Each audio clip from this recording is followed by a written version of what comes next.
Welcome guys, welcome to my channel. आज हम लोग एस्टेट इकोनॉमिक्स का जो नया रिसेंट सिलेबस कल ही आया है उसको आज हम डिस्कस करेंगे। कल मैंने एक वीडियो बनाई थी, उसमें आप लोगों को बता दिया था कि एस्टेट के फॉर्म आउट हो चुके हैं, आप फॉर्म फिलिंग स्टार्ट कर सकते हैं और 10 नवंबर आपकी फॉर्म फिल करने की लास्ट डेट है। अब हम आज के सिलेबस के अंदर ये देखेंगे कि कौन कौन से टॉपिक्स आपके बहुत ज़्यादा इम्पोर्टेंट है, क्या आपका सिलेबस पैटर्न में चेंजेस हैं और आपको इस नए सिलेबस की पीडीएफ डिस्क्रिप्शन बॉक्स में मिल जाएगी।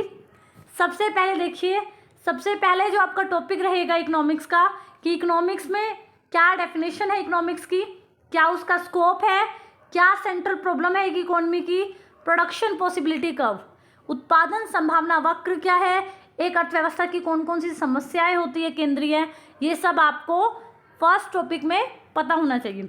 उसके बाद आप देखिए, उसके बाद जो सेकंड आपका टॉपिक रहेगा वो क्या रहेगा, ये आपका स्टैट का है, जिसके अंदर आपको क्या पता होना चाहिए, सोर्स ऑफ डाटा, डाटा कैसे कलेक्ट करते हैं, कौन कौन से सोर्सेज से आप डाटा को कलेक्ट कर सकते हैं, डाटा कलेक्ट करने के कितने मेथड्स होते हैं, या नेशनल सैंपल सर्वे ऑर्गेनाइजेशन या सेंसेक्स जो डाटा कलेक्ट करती है उसका आपको पूरा इन्फॉर्मेशन होना चाहिए। उसके बाद अगला टॉपिक भी आपका स्टैट से ही है। डाटा जो होता है, अभी यहाँ पर देखिए आपने डाटा को कलेक्ट किया है, जो अगला आपको टॉपिक पढ़ना है कि आपने जो डाटा कलेक्ट किया है उसको आपको प्रेजेंट कैसे करना है, कि आप उसको बार ग्राफ पे दिखा सकते हैं, पाई डायग्राम पे दिखा सकते हैं, फ्रीक्वेंसी टेबल में दिखाएंगे, डायग्राम से दिखाएंगे, हिस्टोग्राम से दिखाएंगे, पॉलीगन से दिखाएंगे, ठीक है, अर्थमेटिक लाइन ग्राफ से दिखाएंगे। क्योंकि आपने एस्टेट इकोनॉमिक्स के प्रीवियस ईयर क्वेश्चंस सॉल्व किए होंगे तो आपको पता होगा कि इस तरह के क्वेश्चंस काफ़ी ज़्यादा आते हैं कि किस चीज़ को आप जो है ग्राफ से दिखा सकते हैं, किसको नहीं दिखा सकते। तो ये क्वेश्चंस काफ़ी पूछे जाते हैं, तो स्टैट का ये पार्ट आपको अच्छे से करके जाना है। उसके बाद अगला टॉपिक भी आपका स्टैट का है, जिसमें आपसे मेजर्स ऑफ सेंट्रल टेंडेंसी की arithmetic mean, median, mode, quartile, percentile, ये सब जो है आपको करके जाना है। अगला टॉपिक आप देखोगे मेजर्स ऑफ डिस्पर्जन, जो आपका डाटा होता है उसमें कितना फैलाव है, ये होता है डिस्पर्जन।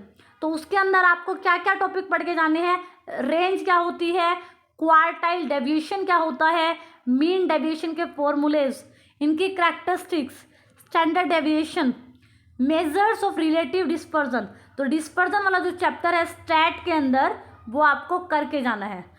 अगला टॉपिक भी आपका स्टैट से ही है, आपको कोरिलेशन वाला जो चैप्टर है, scatter diagram, Karl Pearson correlation coefficients, Spearman's rank correlation method, ये सब आपको कोरिलेशन वाले चैप्टर में मिल जाएगा और ये भी आपको अच्छे से करके जाना है। अगला टॉपिक भी आपका इंडेक्स नंबर का है और ये भी स्टैट से है। इसके अंदर आपको क्या पता होना चाहिए कि इंडेक्स नंबर क्या होता है, कितने टाइप के इंडेक्स नंबर होते हैं, uses of index number, consumer price index number, wholesale price index number, और इनके अंदर कितनी गुड्स को काउंट किया जाता है, कितनी सर्विसेज को काउंट किया जाता है, ये सब भी आपको करना है। टाइम फैक्टर, रिवर्सल टेस्ट होते हैं, बेस शिफ्टिंग होती है। तो आप देखिए स्टैट से काफ़ी ज़्यादा आपका पेपर आता है स्टैट इकोनॉमिक्स का, तो ये टॉपिक भी आपका स्टैट करेगा। अगला जो आपका टॉपिक रहेगा, ये इंडियन इकोनॉमी का पार्ट शुरू हो गया है। इंडियन इकोनॉमी में फर्स्ट टॉपिक आपको क्या करना है कि इंडिया की जो इकोनॉमी है स्वतंत्रता के टाइम कैसी थी, उसकी क्या क्या विशेषताएं हैं, स्वतंत्रता से पहले कैसी थी, और जब हमने स्वतंत्रता प्राप्त कर ली तब इंडिया की इकोनॉमी कैसी रही, ये फर्स्ट टॉपिक आपका इंडियन इकोनॉमी का हो जाएगा। सेकंड टॉपिक देखिए, सेकंड टॉपिक में क्या है, इकोनॉमिक प्लानिंग, ये भी आपका इंडियन इकोनॉमी का टॉपिक है। जैसे हमने 5 ईयर प्लान को पढ़ा है कि जो इंडियन इकोनॉमिक प्लान है, 5 ईयर प्लान क्या है, अलग अलग प्लान्स के क्या ऑब्जेक्टिव्स है, क्या टारगेट थे, क्या हमने अचीव किया, किस प्लान को किसने दिया, किस प्लान में किस मोटिव के बारे में बात की, ये हमने प्रीवियस ईयर क्वेश्चंस को सोल्व किया था, तो उसके अंदर काफ़ी डिस्कस किया हुआ है, तो ये सब आपको करना है। ठीक है, ग्रीन रेवोल्यूशन कब आया, नीति आयोग उसके बाद बना है प्लानिंग कमीशन के बाद, तो ये आपका नया टॉपिक है। पहले नीति आयोग से एस्टेट में क्वेश्चंस नहीं पूछे जाते थे, लेकिन अब प्लानिंग कमीशन का स्थान किसने ले लिया, नीति आयोग ने ले लिया, तो इससे भी आपको क्वेश्चंस पूछे जाएंगे।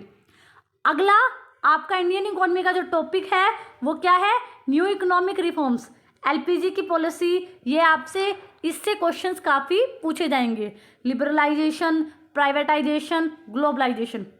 अगला भी आपका इंडियन इकोनॉमी का टॉपिक है जिसमें पॉवर्टी की बात की गई है। पॉवर्टी क्या होती है, टाइप्स ऑफ पॉवर्टी क्या होती है, पॉवर्टी में इंडिया में पॉवर्टी कितनी है, किसने कौन सी रिपोर्ट दी है, जैसे तेंदुलकर कमेटी, रंगराजन कमेटी, इन कमेटियों ने इंडिया के अंदर ओवरऑल पॉवर्टी कितनी बताई है।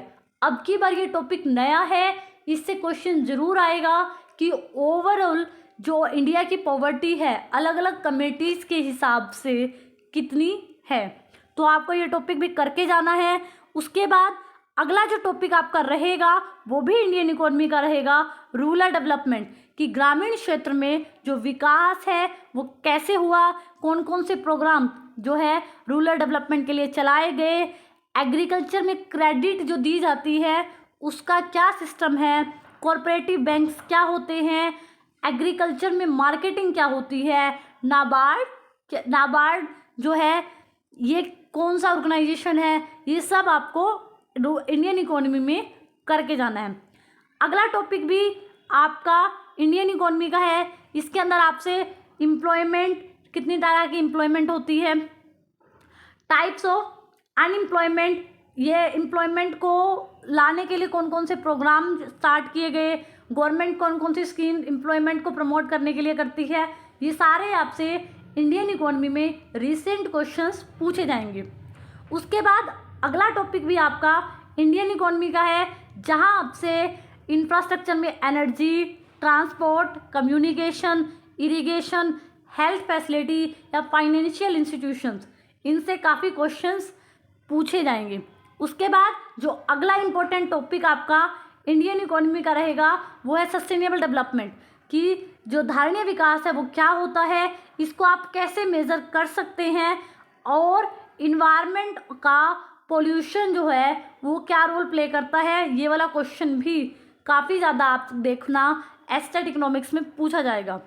उसके बाद जो अगला टॉपिक इंडियन इकोनॉमी से रहेगा वो क्या है कि नेशनल इनकम के जो कॉन्सेप्ट्स हैं, जैसे HDI से क्वेश्चन आता है, इसकी रैंक से क्वेश्चन आता है, ह्यूमन HPI पॉवर्टी इंडेक्स जो है उससे क्वेश्चन आएगा, PQLI जो है ये भी एक इंडेक्स है, जो डिफरेंट इंडियन इकोनॉमी में आप इंडेक्सेस पढ़ते हो, इनसे भी काफ़ी क्वेश्चंस पूछे जाएंगे। उसके बाद आप देखना काफ़ी ज़्यादा क्वेश्चन आपका इंडियन इकोनॉमी का पार्ट और स्टैट का जो पार्ट है वो कवर कर लेता है एस्टेट इकोनॉमिक्स को। उसके बाद माइक्रो इकोनॉमिक्स में वही जो टॉपिक्स हम पहले डिस्कस कर चुके हैं वही सारे टॉपिक्स हैं, कि इकोनॉमिक्स की डेफिनेशन क्या है, क्या नेचर है, क्या स्कोप है, ठीक है, सेंट्रल प्रॉब्लम इकोनॉमी की क्या है, प्रोडक्शन पॉसिबिलिटी कर्व क्या है, कैपिटलिस्ट इकोनॉमी, मिक्स इकोनॉमी, ठीक है, सोशलिस्ट इकोनॉमी या अपॉर्चुनिटी कॉस्ट, ये सारे टॉपिक्स आप 12th में बहुत अच्छे से करके आए हो। लेकिन अब क्या होगा, एस्टेट में ग्रेजुएशन लेवल या पोस्ट ग्रेजुएशन से रिलेटेड क्वेश्चंस यहाँ आपको देखने को मिलेंगे। उसके बाद कंज्यूमर बिहेवियर जो होता है ना टॉपिक आपका, जिसमें आप cardinal approach, ordinal approach, budget line, indifference curve की कैरेक्टरिस्टिक्स, ठीक है, कंज्यूमर कब इक्विलिब्रियम में होता है, मार्जिनल रेट ऑफ सब्स्टिट्यूशन क्या होती है, तो ये जो कंज्यूमर बिहेवियर टॉपिक आप ग्रेजुएशन में भी पढ़ते हो, आप 12th में भी पढ़ के आते हो, पोस्ट ग्रेजुएशन लेवल तक के क्वेश्चंस आपसे पूछे जाएंगे। उसके बाद डिमांड वाला जो चैप्टर हम पढ़ते हैं बहुत अच्छे से, लॉ ऑफ डिमांड क्या होती है, नॉर्मल गुड्स क्या होती है, इन्फीरियर गुड्स क्या होती है, गिवन गुड क्या होती है, कौन कौन से फैक्टर डिमांड को डिटरमाइन करते हैं, price effect, income effect, substitution effect, Higgs और सलस्की का जो थ्योरीज है, एंड रिवील्ड प्रेफरेंस अप्रोच, इन सब से भी क्वेश्चंस काफ़ी पूछे जाएंगे। अब की बार आप देखना, इन्होंने एस्टेट इकोनॉमिक्स के सिलेबस को थोड़ा बढ़ा दिया है, वाइड कर दिया है। मतलब ये क्या करेंगे, क्वेश्चंस को काफ़ी ज़्यादा डेप्थ से पूछेंगे। सिंपल क्वेश्चन अब की बार बिल्कुल भी नहीं आएंगे। अगला जो टॉपिक आपका रहेगा इलास्टिसिटी वाला जो चैप्टर है, कि इलास्टिसिटी कितनी तरह की होती है, मेजरमेंट क्या होते हैं इलास्टिसिटी को मेजर करने के, cross elasticity, income elasticity, price elasticity, इससे सारे क्वेश्चन आएंगे। अगला जो चैप्टर हम माइक्रो इकोनॉमिक्स में पढ़ते हैं, production function, law of return to scale, law of variable factor, MRTS, economies and diseconomies of scale. Production function वाला जो चैप्टर आप पढ़ते हो 12th बेस का, वो पूरा चैप्टर आपको पढ़ के जाना है। लेकिन कैसे, जो आप ग्रेजुएशन में डेप्थ पढ़ते हो या पोस्ट ग्रेजुएशन में जो डेप्थ पढ़ते हो, उससे काफ़ी क्वेश्चंस आएंगे। अगला आपका माइक्रो इकोनॉमिक्स में जो टॉपिक रहेगा कॉस्ट। कॉस्ट में classical theory, modern theory cost की, शॉर्ट रन कॉस्ट कर्व कैसा होता है, long run short run cost curve कैसा होता है, तो इनके बीच में क्या रिलेशन है, तो इससे काफ़ी क्वेश्चंस आपके आएंगे। उसके बाद रिवेन्यू वाला जो चैप्टर है आपका, रिवेन्यू क्या होता है, average revenue, marginal revenue, total revenue, इनके बीच क्या रिलेशनशिप है, इससे काफ़ी क्वेश्चन आपके आएंगे। आपका मार्केट से क्वेश्चन आएगा। आप डिफरेंट मार्केट पढ़ते हैं ना, परफेक्ट कंपटीशन आप पढ़ते हो, मोनोपोली आप पढ़ते हो, ठीक है, ओलिगोपोली मार्केट आप पढ़ते हो, सप्लाई कर्व वाला चैप्टर आपने पढ़ा है, वो सारे क्वेश्चंस आपके आएंगे। और अब की बार जो नई इसमें क्या आया है, इसके अंदर देखो नई चीज़ क्या है, market price, normal price, control price, spot price, food availability decline theory. ये जो थ्योरी है फूड अवेलेबिलिटी डिक्लाइन थ्योरी, आप देखना, आप जब भी एग्ज़ाम को प्रिपेयर करते हो, इस बार ये टॉपिक आपका बिल्कुल नया है, मार्केट प्राइस से लेकर ये फूड FD थ्योरी तक। तो ये आपको नया टॉपिक अच्छे से करके जाना है। और बाकी क्या है, monopoly market, monopolistic market, oligopoly market क्या होती है, इनकी करैक्टरिस्टिक्स क्या होती है, क्या क्या इनकी इक्विलिब्रियम की कंडीशंस है, क्या इनमें डिफरेंस है, ये सब आपसे पूछा जाएगा। ये तो हो गई माइक्रो इकोनॉमिक्स की बात। अब आपका जो टॉपिक बचा वो क्या, मैक्रो इकोनॉमिक्स। मैक्रो इकोनॉमिक्स में भी देखना, मैक्रो इकोनॉमिक्स में पहले तो वही सिंपल है कि nature, scope, limitation macro economics की क्या होती हैं, स्टॉक वेरिएबल और फ्लो वेरिएबल आप लिख के ले लो, इससे काफ़ी ज़्यादा क्वेश्चंस कंफ्यूजिंग पूछे जाएंगे। सर्कुलर फ्लो ऑफ इनकम आपसे पूछा जाएगा, रियल फ्लो क्या होता है, मॉनेटरी फ्लो क्या होता है, 3 सेक्टर 4 सेक्टर का जो मॉडल है आपका विड्रॉ और इंजेक्शन का, माइक्रो इकोनॉमिक्स में सबसे पहला ही चैप्टर हमारा ये होता है। ये आपको ग्रेजुएशन लेवल से या पोस्ट ग्रेजुएशन के हिसाब से डेप्थ में पढ़ के जाना है। उसके बाद नेशनल इनकम के जितने भी फॉर्मूलेज हैं, या 3 मेथड है, product method, income method, expenditure method, GDP deflator, real GDP, ये सब आपको करके जानी है। उसके बाद अगला जो टॉपिक आपका मैक्रो इकोनॉमिक्स का ही रहेगा वो रहेगा मनी वाला। मनी क्या होती है, उस नियर मनी क्या होती है, मनी के कौन कौन से फंक्शंस होते हैं, कौन कौन से फैक्टर्स मनी सप्लाई को डिटरमाइन करते हैं, कमर्शियल बैंक का क्या काम है, कैसे वो क्रेडिट क्रिएशन की प्रोसेस को करता है। तो ये टॉपिक भी आपको नए सिलेबस के हिसाब से वाइडली करने हैं।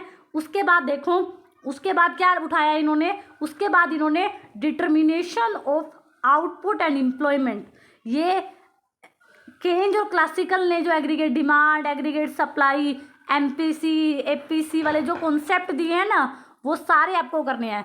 एक तरह से आप ये कह सकते हो, इस थ्योरी के अंदर आप क्लासिकल को करके जाओ और केंज को अच्छे से करके जाओ, और उनके डिफरेंस से आपको क्वेश्चन जरूर देखने को मिलेगा। अगला आपका मैक्रो इकोनॉमिक्स का जो इम्पोर्टेंट टॉपिक है वो क्या रहेगा आपका, इन्वेस्टमेंट मल्टीप्लायर। ये भी केंज ने दिया था। तो इन्वेस्टमेंट मल्टीप्लायर में MPC क्या होती है, MPC और मल्टीप्लायर में क्या रिलेशन होता है, फॉरवर्ड एंड बैकवर्ड मल्टीप्लायर क्या होता है, डायनेमिक एंड स्टैटिक मल्टीप्लायर।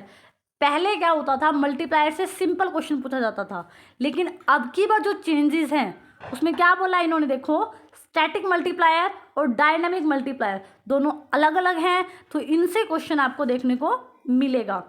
और आपको क्या देखने को मिलेगा, आपको देखने को पड़ेगा डेफिशिएट और एक्सेस जो डिमांड होती है वो कैसे इन्फ्लेशनरी गैप लेके आती है, डिफ्लेशनरी गैप लेके आती है, तो गवर्नमेंट किस तरह से अपनी मॉनेटरी और फिजिकल पॉलिसी की सहायता से उसको कंट्रोल करती है। तो ये सब आपको monetary policy, physical policy, foreign trade policy ये आपको करके जानी है। तो ये हो गया आपका मैक्रो इकोनॉमिक्स कंप्लीट।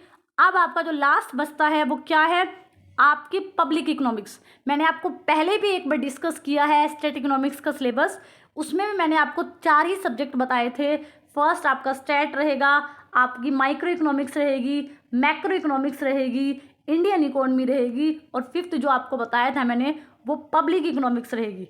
इससे पहले भी मैंने वीडियो बनाई हुई है, ये सारे टॉपिक पहले भी हमने एनालाइज करके डिस्कस कर लिए थे, लेकिन अब इन्होंने नया सिलेबस दे दिया तो अब हम इसको डिटेल में डिस्कस कर रहे हैं। अब आपने क्या करना है, गवर्नमेंट के बजट को अच्छे से पढ़ के जाना है, उसका मीनिंग, उसके ऑब्जेक्टिव, ठीक है, बजट में क्या चीज़ आती है, टैक्स में क्या होता है, नॉन टैक्स क्या होता है, बजट एक्सपेंडिचर, डेफिशिएट, ये सब आपको बजट वाला जो पूरा टॉपिक है ना, इंडियन बजट, करंट बजट क्या है, फिजिकल डेफिशिएट क्या है अभी करंट में, रिवेन्यू डेफिशिएट क्या है गवर्नमेंट का, एक्चुअल क्या है, ये सब जो बजट से रिलेटेड जितने भी क्वेश्चंस हैं सारे आपसे पूछे जा सकते हैं। और आपसे जो बजट में फॉर्मूलेज होते हैं ना, जैसे प्राइमरी डेफिशिएट का, फिजिकल डेफिशिएट का, रिवेन्यू डेफिशिएट का, ये सारे फॉर्मूलेज आपको याद करके जाने हैं। उसके अलावा आपको क्या करना है, उसके अलावा आपको फॉरेन एक्सचेंज रेट, जैसे फॉरेन एक्सचेंज की जो रेट होती है वो कैसे डिटरमाइन होती है, बैलेंस ऑफ पेमेंट क्या होता है, उसके कौन कौन से कंपोनेंट होते हैं, क्यों जो है हमारा भुगतान शेष जो है असंतुलन में आता है, कौन कौन से मेथड्स हैं जिनसे आप क्या कर सकते हो, अपना भुगतान शेष का जो संतुलन है उसको ठीक कर सकते हो।